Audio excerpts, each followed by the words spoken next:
বন্ধুরা, তোমরা নিশ্চয়ই এই পৃথিবীতে অনেক বিপজ্জনক প্রাণী দেখেছো, কিন্তু আজ আমি তোমাদেরকে এমন কিছু প্রাণীর কথা বলবো যেগুলো প্রাচীন যুগে ছিল এবং আজকের যে কোনো বিপজ্জনক প্রাণীর থেকে অনেক ভয়ঙ্কর ছিল। আজকের ভিডিওতে আমি বলবো সেই 7টি সবচেয়ে বিপজ্জনক প্রাণী সম্পর্কে যারা রহস্যজনকভাবে এই পৃথিবী থেকে হারিয়ে গিয়েছে। নাম্বার 7, স্পাইনোসোরাস। বন্ধুরা, স্পাইনোসোরাস ছিল এমন এক ডাইনোসর যে না শুধু মাটিতে বরং পানিতেও চলাফেরা করতে পারত, অর্থাৎ এটি ছিল সেমি অ্যাকুয়েটিক ডাইনোসর। এটি ছিল পৃথিবীর অন্যতম বড় মাংসাশী ডাইনোসর। এর পিঠের হাড়গুলো এক অদ্ভুত আকারে সাজানো ছিল, যার উদ্দেশ্য বিজ্ঞানীরা আজও পুরোপুরি বুঝতে পারেনি।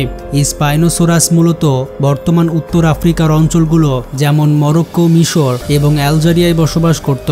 তাদের অস্তিত্ব ছিল প্রায় 99 থেকে 93 মিলিয়ন বছর আগে। সাধারণত ডাইনোসররা মাছ বা অন্য প্রাণী শিকার করত, আর এদের দৈর্ঘ্য ছিল প্রায় 52 থেকে 59 ফুট পর্যন্ত, যা একে ইতিহাসের অন্যতম বৃহত্তর ডাইনোসরে পরিণত করেছে।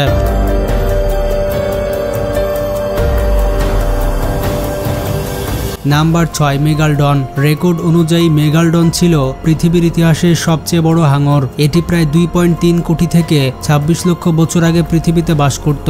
এই বিশাল হাঙর একসময় প্রশান্ত ও আটলান্টিক মহাসাগরে আধিপত্য বিস্তার করেছিল। এরা ছিল ভয়ঙ্কর শিকারী। গ্রেট হোয়াইট শার্ক, টার্টল, এমনকি ছোট তিমিও এদের খাবার ছিল।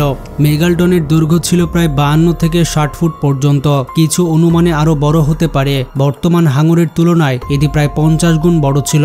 বিজ্ঞানীরা এখনো নিশ্চিতভাবে বলতে পারেননি কেন এই বিশাল হাঙর পৃথিবী থেকে হারিয়ে গেল। এদের বিলুপ্তি এখনো এক রহস্যই রয়ে গিয়েছে। তবে মজার ব্যাপার হলো এই দুই প্রাণী কখনোই একে অপরের মুখোমুখি হওয়া সম্ভব ছিল না, কারণ তারা সম্পূর্ণ ভিন্ন সময়ে পৃথিবীতে বেঁচেছিল। প্রায় 66 মিলিয়ন বছর আগে একটি বিশাল গ্রহাণুর আঘাতে পৃথিবীর জলবায়ু পরিবর্তন ঘটে এবং সেই প্রভাবে অধিকাংশ ডাইনোসর ও প্রাচীন প্রাণী বিলুপ্ত হয়ে যায়। নাম্বার 5, মসাসোরাস। বন্ধুরা, মসাসোরাস ছিল এক বিশাল জলচর সরীসৃপ যারা তাদের সময়ে সমুদ্রের সবচেয়ে ভয়ঙ্কর শিকারী হিসেবে পরিচিত ছিল। এর খুলির দৈর্ঘ্য ছিল প্রায় 6 ফুট এবং মুখে ছিল 250টি ধারালো দাঁত, যা দিয়ে এটি সহজে বড় বড় মাছ, সামুদ্রিক কচ্ছপ, এমনকি নিজের মতো প্রাণীকেও গিলে ফেলত। এক কথায় মসাসোরাস ছিল প্রাগৈতিহাসিক সমুদ্রের রাজা। নাম্বার 4, সার্কোসুকাস। এটি ছিল ইতিহাসের সবচেয়ে বড় কুমির জাতীয় প্রাণী। এটির দৈর্ঘ্য ছিল 36 থেকে 40 ফুট, মানে আকারে এটি প্রায় একটি স্কুল বাসের সমান। বিজ্ঞানীরা এদের জীবাশ্ম বা ফসিল মূলত সাহারা মরুভূমির অঞ্চল থেকে পেয়েছেন। এখন প্রশ্ন হতে পারে, কুমির তো আধা জলজ প্রাণী, তাহলে তারা মরুভূমিতে কিভাবে গেল? আসলে প্রায় 11 কোটি বছর আগে সাহারা মরুভূমি আজকের মতো ছিল না। তখন সেটি ছিল ঘন জঙ্গল আর নদী ভরা অঞ্চল, ঠিক অ্যামাজন বনের মতো। এই বিশাল কুমিরদের ওজন ছিল প্রায় 8 থেকে 10 টন, যা প্রায় 2টি হাতির সমান। এরা ছিল অত্যন্ত শক্তিশালী শিকারী। মাছ, কচ্ছপ, এমনকি মাঝারি আকারের ডাইনোসরও ছিল এদের শিকার।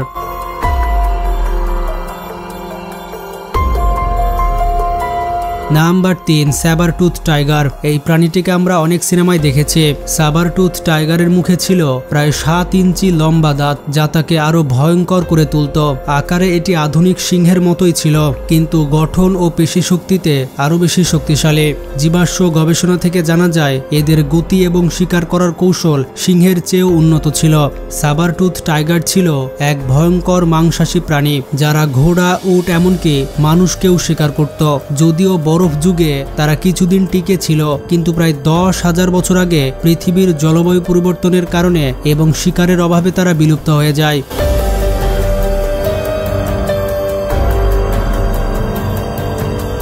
Number 2, Titanoboa. এই বিশাল সাপটি প্রায় 58 থেকে 6 কোটি বছর আগে পৃথিবীতে বাস করত। ইতিহাসে পাওয়া জীবাশ্ম অনুযায়ী এটা ছিল পৃথিবীর ইতিহাসে সব থেকে বড় সাপ। ইতিহাসে যত সাপের অস্তিত্ব পাওয়া গেছে তাদের মধ্যে টাইটানোবোয়া ছিল সব থেকে বড়। এই বিশাল সাপটির দৈর্ঘ্য ছিল প্রায় 40 থেকে 50 ফুট পর্যন্ত এবং এটি ছিল 3 ফুট মোটা, মানে একদম একটি ছোট গাছের কাণ্ডের মতো। আজকের পৃথিবীতে সব থেকে বড় সাপ হচ্ছে গ্রিন অ্যানাকন্ডা। যার দৈর্ঘ্য প্রায় 30 ফুট পর্যন্ত হয়, কিন্তু সেটিও টাইটানোবর সামনে অনেক ছোট। এই বিশাল সাপ মূলত নদী ও রেনফরেস্টের আশেপাশে বাস করত।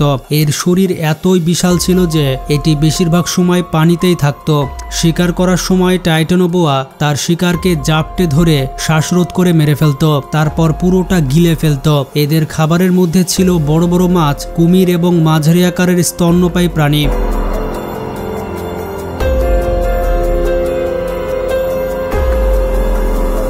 নাম্বার 1, কুয়েটজালকোয়াটলাস। বন্ধুরা, পৃথিবীর ইতিহাসে সব থেকে বড় উড়ন্ত প্রাণী ছিল কুয়েটজালকোয়াটলাস। এটি ছিল এক ধরনের পেটেরোসর অর্থাৎ উড়ন্ত সরীসৃপ, যা ডাইনোসরদের যুগে বেঁচে ছিল। তবে এটি ডাইনোসর ছিল না, বরং তাদের সময়ে আকাশের রাজা বলা যায়। এই প্রাণীর ডানার বিস্তার ছিল 33 থেকে 40 ফুট পর্যন্ত, মানে প্রায় একটি ছোট বিমানের সমান।